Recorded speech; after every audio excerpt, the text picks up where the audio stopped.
LG electronics के blockbuster IPO listing के बाद इन्वेस्टर्स नेक्स्ट बड़ी अपॉर्चुनिटी के इंतजार में है और इस बार स्पॉटलाइट सीधा लेंसकार्ट पे है। क्या लेंसकार्ट बन सकता है नेक्स्ट बिग बैंग आईपीओ? तो आज के इस वीडियो में हम लेंसकार्ट आईपीओ को फुल डिकोड करने वाले हैं ए टू जेड और हम बात करेंगे इससे रिलेटेड सभी इंपॉर्टेंट फैक्टर्स की, जैसे कि dates for applying to the IPO, issue size, price band estimate, valuations और सबसे एक्साइटिंग, आपको इस आईपीओ में अप्लाई करना है या नहीं। So stay tuned till the end because Lenskart IPO से रिलेटेड सारी इंफॉर्मेशन आपको इस वीडियो में मिलने वाली है। And do not forget to subscribe to this channel for timely stock market updates. तो सबसे पहले आईपीओ से रिलेटेड इंपॉर्टेंट डेट्स डिस्कस कर लेते हैं। लेंसकार्ट आईपीओ अक्टूबर 31 को ओपन होगा एंड आप 4 नवंबर तक अप्लाई कर सकते हो, बट याद रखिएगा 1 and 2 November are market offs being weekend, तो आपके पास आईपीओ अप्लाई करने के लिए इफेक्टिवली 3 दिन का ही टाइम होगा। आपको आईपीओ अलॉट हुआ या नहीं ये आपको पता चलेगा by 6 November. Now let's talk about numbers. Total issue size is estimated somewhere between 7,250 crore to 7,350 crore. Out of this 2150 crore का फ्रेश इशू है। फ्रेश इशू का मतलब है कंपनी 2150 करोड़ के नए शेयर्स एलोकेट करेगी। ये पैसा डायरेक्टली कंपनी के पास जाएगा जिसको कंपनी अपने फ्यूचर प्रोजेक्ट्स और एक्सपेंशन के लिए यूज करेगी। While the remaining 5200 crore is offer for sale. Simple शब्दों में ये पैसा कंपनी के पास नहीं बल्कि एग्जिस्टिंग शेयर होल्डर्स और प्रमोटर्स के पास जाने वाला है। मतलब कुछ बड़े इन्वेस्टर्स कंपनी से एग्जिट करने वाले हैं, मे बी पार्शियल, और इसके चलते लगभग 13.23 करोड़ शेयर्स मार्केट में ऑफलोड किए जाएंगे। और इंटरेस्टिंगली इसमें सबसे ज्यादा शेयर्स बेच रहे हैं Piyush Bansal, he is selling around 2 crore shares. 57 lakh shares will be offloaded by Neha Bansal, 28 lakh shares by Amit Chaudhary and another 28 lakh by Sumit Kapahi. ये चारों कंपनी के कोर प्रमोटर्स हैं जो लेंसकार्ट से पार्शियली एग्जिट कर रहे हैं। इनके अलावा भी कुछ बड़े इंस्टीट्यूशनल इन्वेस्टर्स हैं जो ओएफएस के थ्रू अपना स्टेक सेल करने वाले, which means a large part of this IPO is actually secondary in nature, जहां एग्जिस्टिंग इन्वेस्टर्स अपने प्रॉफिट्स बुक कर रहे हैं। अब आगे ये समझ लेते हैं कि 2150 करोड़ जो सीधा सीधा कंपनी के पास आने वाला है, उस पैसे को लेंसकार्ट कैसे यूज करने वाला है। According to the DRHP 213 crore company invest करेगी अपने एआई और क्लाउड इंफ्रास्ट्रक्चर को एनहांस करने में। मतलब लेंसकार्ट टेक को नेक्स्ट लेवल पे ले जाना चाहती है,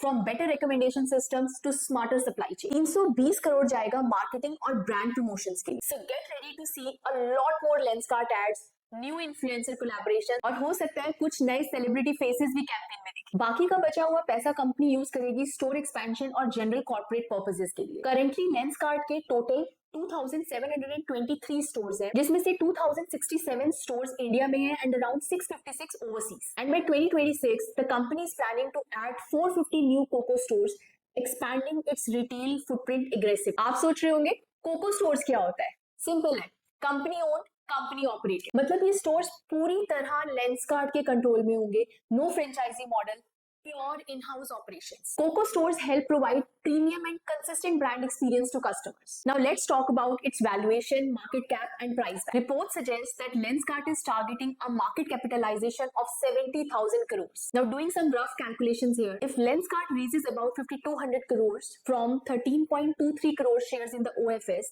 that gives us an indicative price of around 400 per share. Also, if we divide the 70,000 crore market cap by its total equity shares, that is 168.5 crore shares, the estimated price band again comes close to 400. So yes, the IPO might be priced around 400 rupees. अब कुछ key financials, ratios and valuations भी check कर लेते हैं। काफी सालों के losses के बाद FY25 में कंपनी फर्स्ट टाइम प्रॉफिटेबल हुई है। It has reported 297 crores in profits. अब 70,000 करोड़ के वैल्यूएशन एंड 297 करोड़ प्रॉफिट पे company's PE ratio comes out to be about 235x. Similarly, with reported revenue of around 7,009 crores, company का market cap to sales ratio is रफली 10x. Clearly, valuations are quite expensive. So here are my closing thoughts. Lenskart का business मुझे personally काफी पसंद है. Brand is reputed, well recognized and pretty famous. Product demand काफी high है.